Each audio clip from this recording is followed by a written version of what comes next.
Rian F. Winarta. Rian, selamat pagi. Di belakang Anda sudah terlihat antrian. Bagaimana suasana di sana pagi hari ini?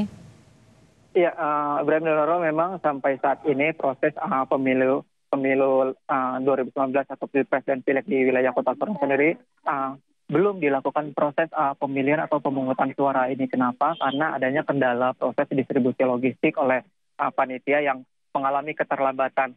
Tadi pagi terpantau oleh kami sejumlah TPS masih belum menerima logistik pemilu berupa bilik suara dan surat suara hingga pukul 7:15. Dan hingga kini tempat saya berdiri melaporkan saat ini di TPS 13 Kelurahan Kelabala Kota Sorong ini, tepat pukul jam 9:15, proses pemungutan suara masih belum bisa dilakukan, dan saat ini terlihat juga sedang dilakukan penghitungan surat suara oleh panitia di TPS 13 ini.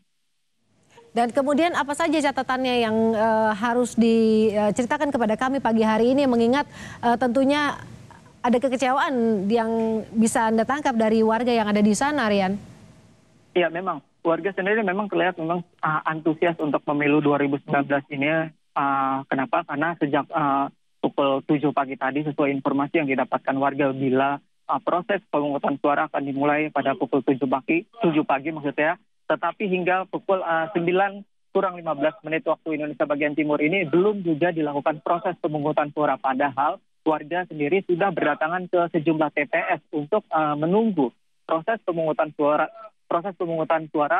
dilangsungkan oleh setiap TPS dan panitia di TPS. Baik, terima kasih Rian Winarta dari TPS 13 di Sorong, Papua.